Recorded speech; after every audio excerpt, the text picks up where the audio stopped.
Good morning, everyone, and welcome back.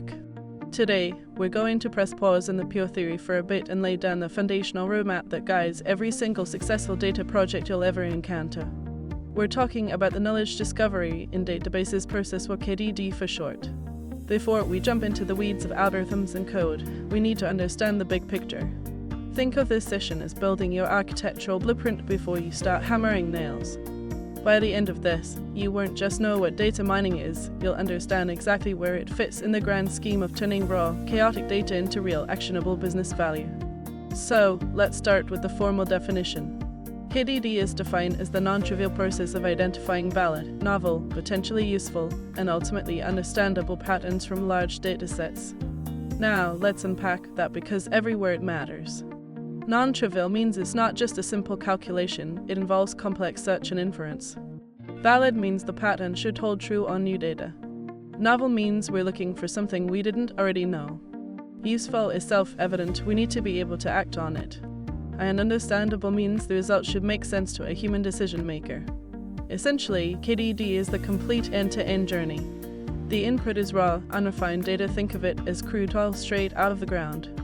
The output is valuable or refined knowledge, like the gasoline that actually powers your car. It's the entire roadmap for converting data into decisions. Now, you might be wondering, why do we need a formal process? Can't we just look at the data and figure it out? The short answer is no, and here's why. Raw data, in its natural state, is a mess. It's often massive in volume, we're talking terabytes or petabytes that you can't just scroll through in Excel. It's full of noise, that is, random errors or distortions. You'll have missing values, blank cells where data should be. You'll find inconsistencies like NY in one row and New York in another. And most importantly, it lacks the structure we need for analysis.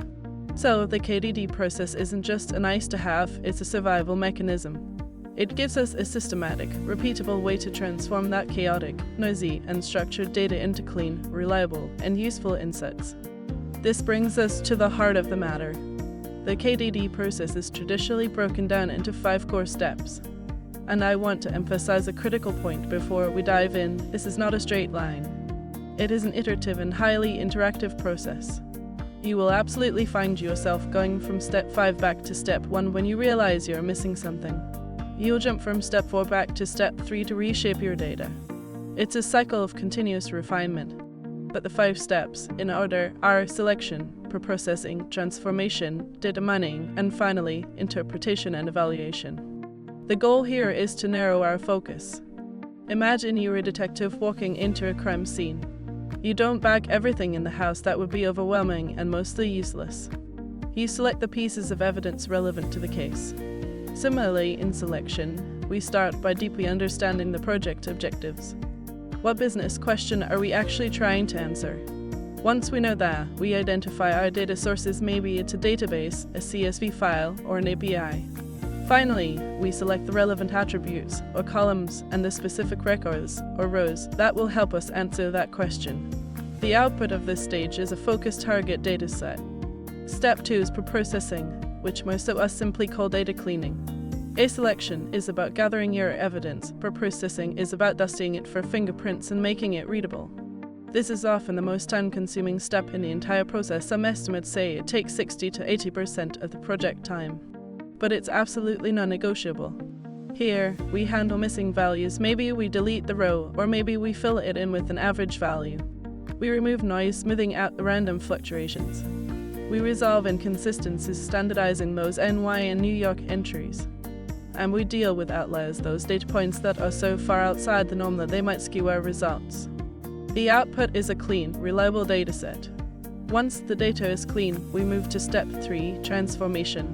Now we have clean data, but it might not be in the right format for the mining algorithms. Transformation is where we convert the data into that suitable format. This includes data reduction. Maybe we have 500 columns, but only need 50. It includes discretization, turning continuous numbers, like ages, into categories like young, middle-aged, and senior. It includes normalization, scaling all your numeric values to a standard range, like 0 to 1, so that a column with big numbers like salary doesn't overpower a column with small numbers like age. And it includes feature engineering. This is the art of creating new, more informative columns from your existing data. The output is a transformed dataset, perfectly shaped for the next stage. Now we arrive at the star of the show, step 4, data mining. This is the core analytical stage. This is where we finally get to apply intelligent algorithms to our transformed data to uncover hidden patterns. Depending on our goal, we might be doing classification like predicting whether a customer will churn. We might be doing regression forecasting next quarter's sales. We might be doing clustering automatically grouping customers into segments we didn't know existed. Or we might be doing association rule mining like the famous people who bought this also bought that analysis in retail. The output here is a set of patterns and predictive models. And this is but the work isn't over yet. You know, as I was preparing this section on the KDD process, I kept thinking steps 1 through 4. That's where most data projects go to die. The cleaning, the integrating, the transforming, it's essential, but it kills momentum. So I want 90 seconds to tell you about a tool that's been a game changer in my workflow. It's called Fenot. Think of it as an end-to-end analytics platform that's completely browser-based. You know Power BI and Tableau? Fenot is in that family, but with a powerful twist. Here's what makes it different. On a visual canvas, you drag and drop components to build your entire data pipeline. Bring in data from Excel, CSVs, JSON, or connect directly to databases. Fenot automatically creates PostgreSQL foreign tables from your files so you can query everything with SQL instantly. Then, right on that same canvas, you apply transformations, run aggregations, and generate beautiful visualizations, bar charts, line graphs, box plots. You never leave the platform. Think of it as Tableau's visualization power combined with the workflow capabilities of a data integration tool all in one place. Everything autosaves, so you never lose work. Whether you're an analyst, a scientist, or just love exploring data, Fenot helps you spend less time wrestling with code and more time discovering insights. It's open source. Check the link in the description at github.com/debo/Fenot to get started today. Alright, back to the tutorial. Thanks.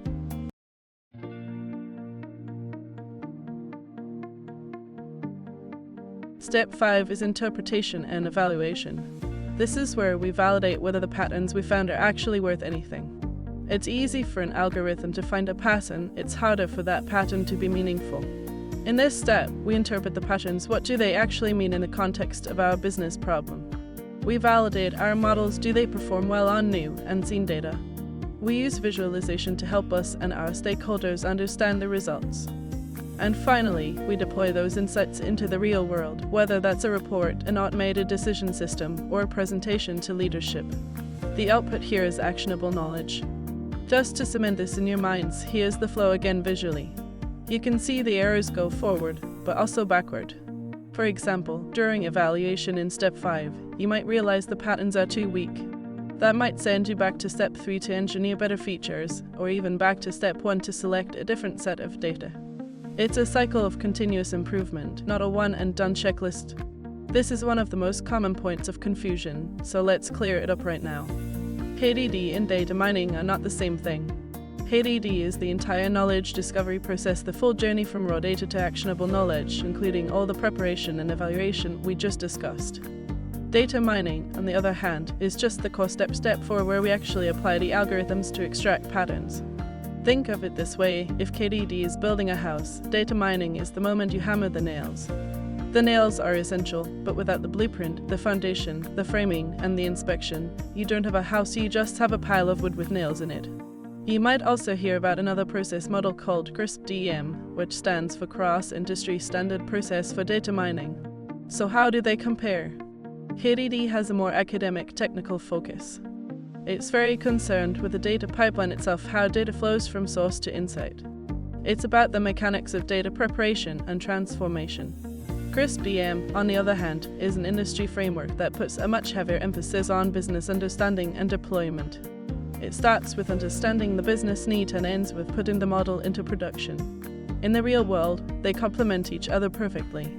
You might use the business-focused structure of CRISP-DM to scope out your project and talk to stakeholders, and then use the technical pipeline of KDD to actually execute the work. Before we open it up for questions, let's summarize the key takeaways. First, KDD is the complete, structured process that transforms raw data into actionable knowledge. It's your roadmap. Second, it consists of 5 main stages: selection, preprocessing, transformation, data mining, and interpretation/evaluation. Third, and most importantly, data mining is just one step, albeit a critical one, within this larger process. And finally, understanding KDD isn't just an academic exercise. It's the foundation for building effective, reliable, and repeatable data analysis workflows that actually deliver value. And with that, let's open it up for questions. I've put a few discussion starters on the screen to get us thinking. What's the difference between KDD and data mining? Why is it considered iterative? What happens if we skip preprocessing? And how could we apply this process to something like fraud detection? I am happy to go where the conversation takes us. Who wants to start?